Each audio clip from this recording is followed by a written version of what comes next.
Okay, so first we're going to explain how the RNP is established. We're talking about RNP, we're talking about the resting membrane potential of a cell. And the one that we're going to be talking about is a neuron.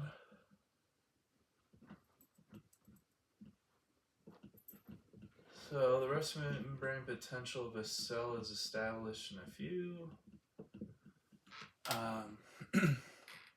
different ways. So we have our cell. It's got a membrane.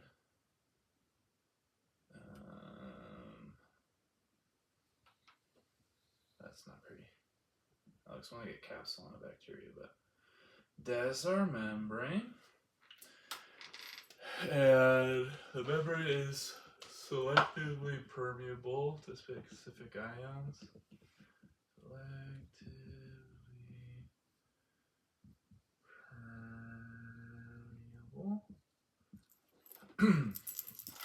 Just because at resting membrane potential there's more sodium leak channels. We see that sodium, or sorry, not sodium, K is potassium. Potassium leak channels. So let's go over semi-permeability. Sodium is not. It's not as permeable as potassium, just because at resting membrane potential we have a bunch of these leak channels for potassium that allow it to leave the cell, and then we have a sodium, a potassium ATPase pump, which will pump out 3 sodium, pump in 2 potassium, and we find that the resting membrane potential, at least for a neuron, is somewhere around -70. Don't fall over, please. To -90. Yeah, millivolts.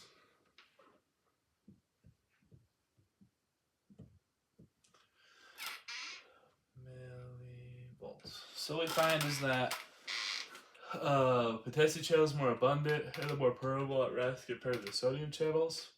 We do have a sodium ligand pump channel, where it has this little piece of the protein coming off, but it blocks it. But then if you have a specific ligand attached right here on the outside, it'll cause that protein to move out of the way, so we have some sodium come in. But it's more so one comes in and then this plugs the hole, and then another one comes in and it plugs the hole. Compared to the leak channels, where that's able to make it a little bit more permeable comparatively. So we find that potassium is more, sodium less at resting membrane, at rest for the neurons. Then we have this establishment of a difference in the gradient. Typically we find that we have more sodium outside the cell, more potassium inside the cell at rest. So these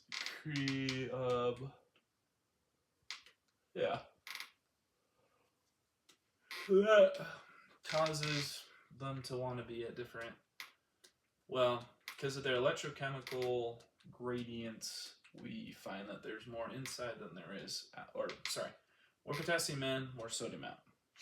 And then potassium, because there's more in, wants to go out. And sodium wants to go in, but it's not able to at rest membrane potential as much as it wants to, just because there's no changes to the cell that causes the sodium to be more permeable at rest.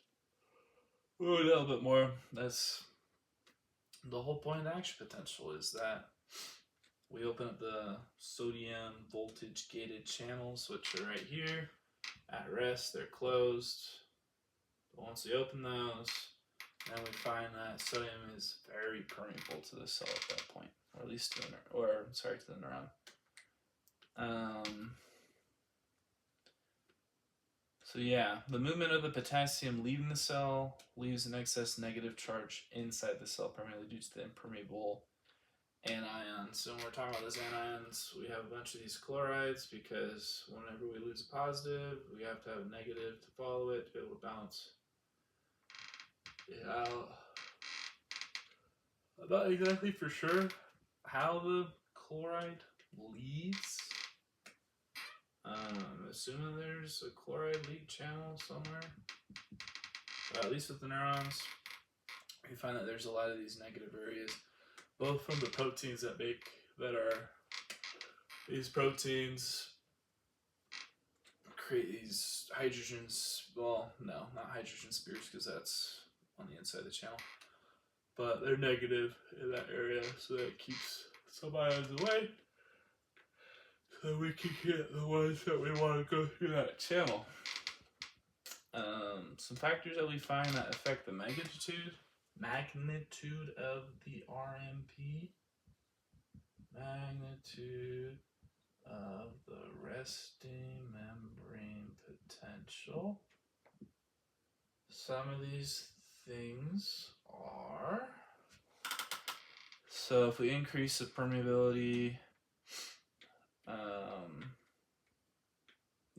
so ion concentration, so if we alter how much is in the inside of the, if we alter what's inside and outside of the cell, so like if we change the concentration of potassium on the inside, or sorry, on the outside of the cell, then we're under what's called hyperkalemia, where there's a lot of potassium ions in the blood. Or we could do hypernatremia or hypokalemia and all that, and changing those kind of things will impact the rest membrane potential due to maintaining the charge balance. Because if you put more out here, the electrochemical gradient is going to draw more out, put more in,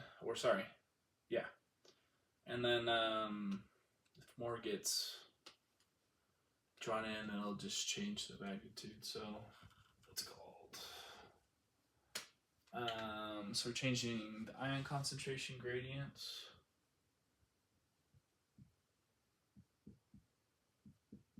Is one way.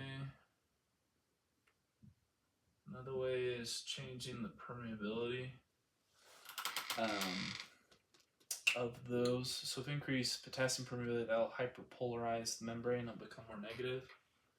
So if we have a little thing, we'll hold it at 0, and then so we'll call that -70. So if we're increasing the permeability of it, then of potassium, because potassium on its concentration gradient wants to leave the cell, make it more permeable, more is leaving, so we have less positive charge in here, negative charge stays in, balance things out. Where's my cat? There's my cat. So we hyperpolarize, going more negative. If we keep more potassium in, we go more positive, and we start depolarizing our cell. Which we'll see later, especially with the V-gate sodium. Yay. We increase that permeability, then we will also depolarize because the inside the cell's becoming less negative. Or the rest membrane potential is becoming less negative. So yeah, ion concentration gradients and then permeability of the ions is how we can change the magnitude permeability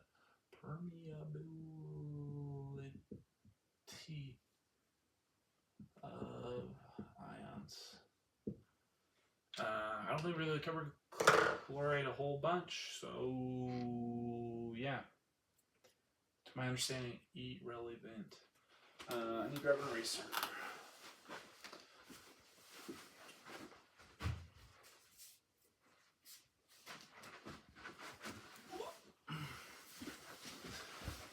Cool. So next we're going to talk about the Nernst equation, and then we're going to go over driving forces.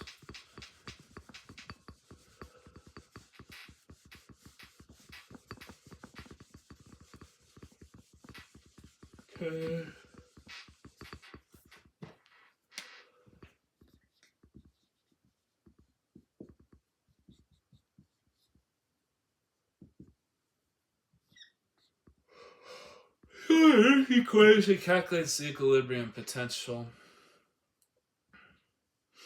of an ion.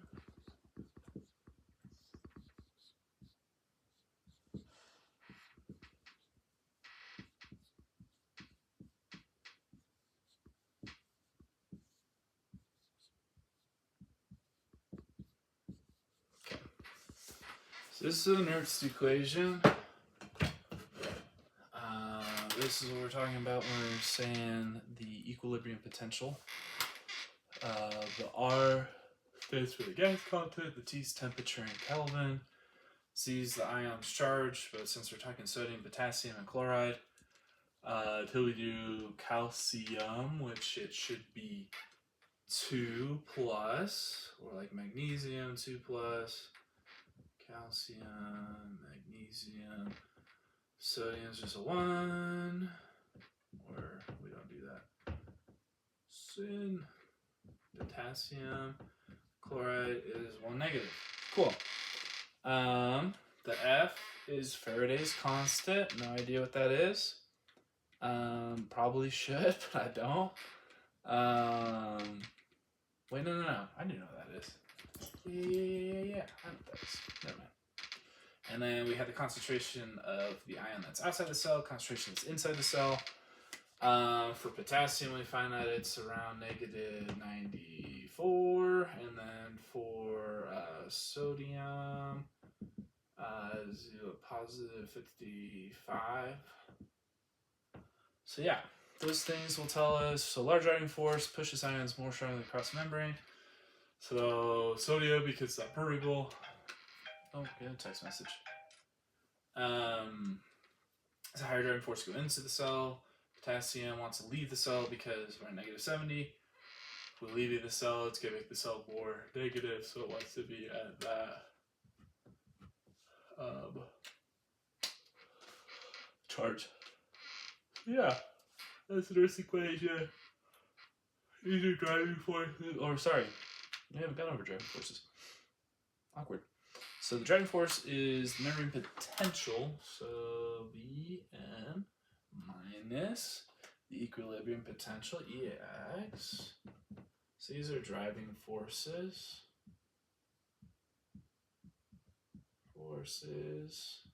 Yay.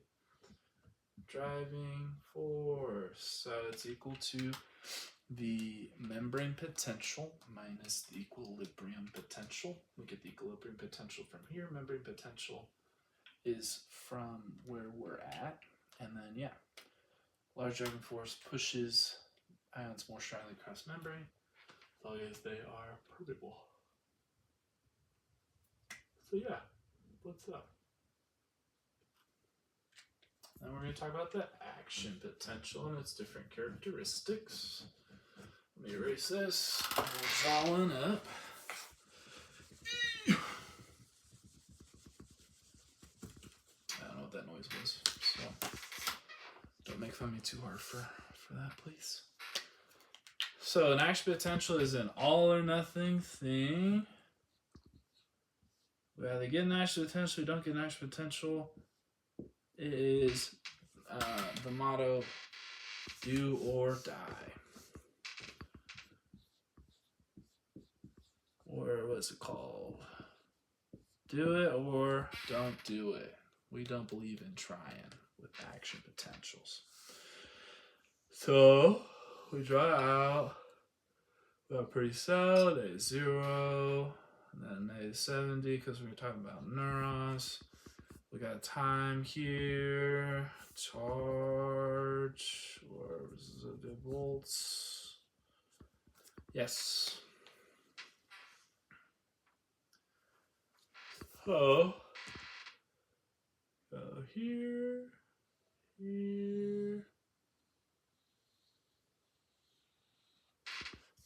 Okay. So here we have our action potential. So our rest membrane potential, things change, things open. We depolarize. Boom. There's this little line right here. We're going to call that threshold. And threshold is when cell depolarizes, so that sodium voltage channels open and sodium rushes into the cell, causing that really stick peak. We get this little small depolarization right here is from the ligand. Channels opening. And then once we hit threshold and jump up, then we got our V-gated sodium channels opening, and then our potassium channels we're going to open at this top peak.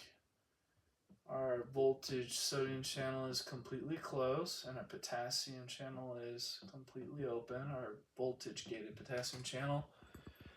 It opens. A lot of potassium leaves the cell, so then it hyperpolarizes.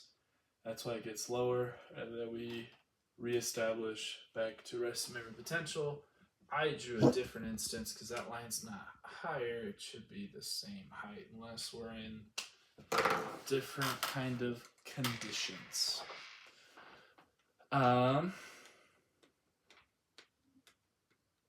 Yeah. So threshold, another definition for it's when it hits BM, which is a critical value. If I remember right with Brother Shaw, he was saying thresholds around negative 55 millivolts in neurons. Because we're talking neurons. Obviously, it's different for different cells because they have different natural concentration distributions of stuff. And then we have relative. So something you can do if we're above threshold, then we're in what's called the absolute refractory period, meaning that we can, if we keep adding more stimulation to the body and those neurons, they won't fire another action potential. But if we're below threshold, then we're in what's called the relative refractory period, where if you give a strong enough stimulation, then you will trigger another action potential, which is pretty cool. So yeah, the refractory periods affect the time and the frequency of the signals. So we got our resting phase right here. Channels are closed. Sodium and the potassium channels are closed except for our ion leak channels. The rising phase, which is what we're talking about right here. Depolarization is because of the ligand. Sodium channels.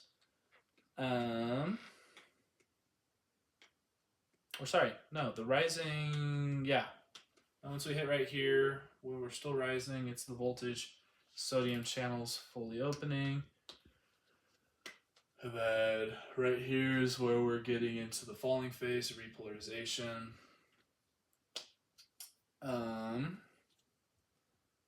Yeah. Sodium channels are completely closed. Closed.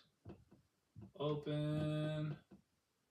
And here we get after hyperpolarization, so we're definitely below threshold. That's because they're still closed. Here they fully close. VK plus full close. And then our sodium leak channels and the sodium potassium pump reestablish us back to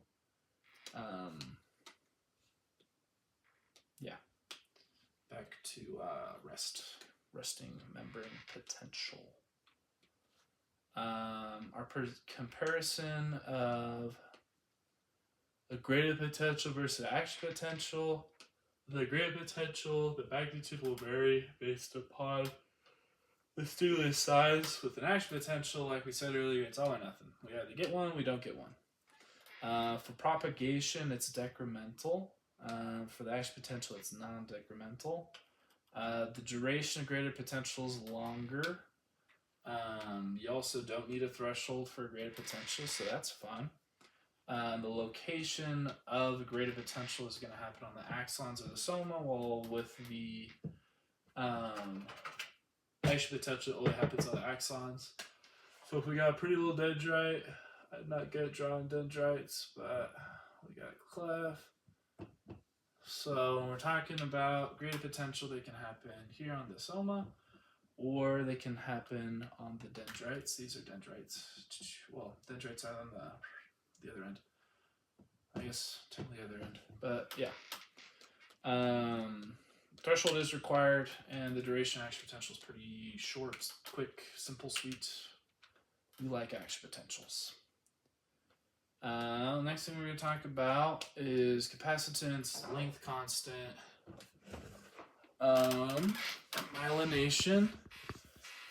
If I remember right, only things that are within the brain and the spinal nerves are myelinated. Myelin's really cool, does fun things. We like myelin. Humans use myelin, but squids do not, which a lot of our research comes from squids, if I remember from lab, right? Giant squids. Giant squids don't have myelin on the membrane, so they have to overcome their internal resistance, or their RI, by increasing the diameter of the axons. Yes, so the axons, so they're really thick. So we're able to actually get a really fine little syringe, and then we can put it in, and we can manipulate things. That's how we get a lot of our understanding of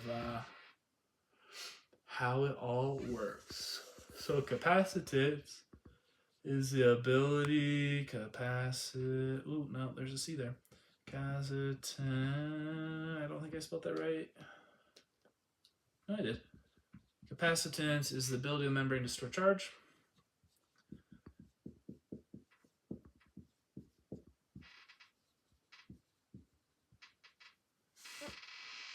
To store charge. Okay, and the effect of myelin, so myelination reduces the capacitance, allowing for a faster signal propagation by preventing charge storage along the axon. So the myelin kind of acts like an insulator on, like rubber on a wire. It keeps the electrons flowing down the wire instead of leaking out, unless you have a broken wire, and then that's what you get. Buzz shocked. We can see this with a length constant, where the length constant is equal to lambda. Length constant lambda is equal to the square root of Rm over Ri, where Rm is called the membrane resistance, which is increased. I gotta call you later. Sorry, babe. Hope it's nothing serious. So yeah, Rm is equal to a membrane resistance, which is increased by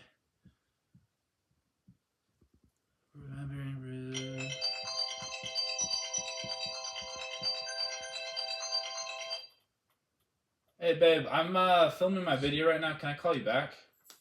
Oh, sorry. No, it's okay. Love you. I'm almost done. Okay, so we have the membrane resistance, which is going to be increased with our myelin. MyLin.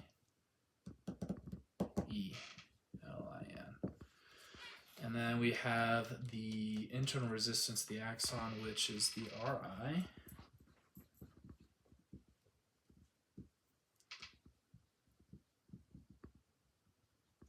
So yeah, if we increase Rm, mathematically it shows it, we increase that, enabling action potential to travel longer distances before dissipating.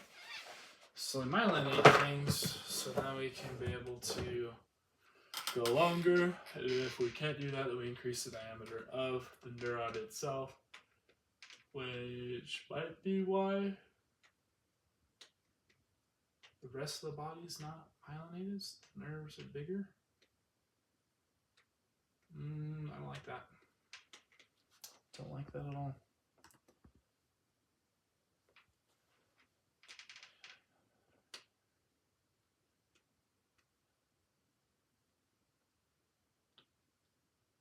Okay, so yeah. Capacitance, ability of the membrane to store charge. Length constant. So here we're talking about the Rm, the membrane resistance with myelin, like we were saying, with the wire and the tube, it keeps the ions within the axon. interresistance, we want to keep that lower because this increases as the axon is longer. So a way to decrease repactance, increase the length constant, we can see that myelin will enhance the conduction velocity because of the membrane resistance is increased of an action potential.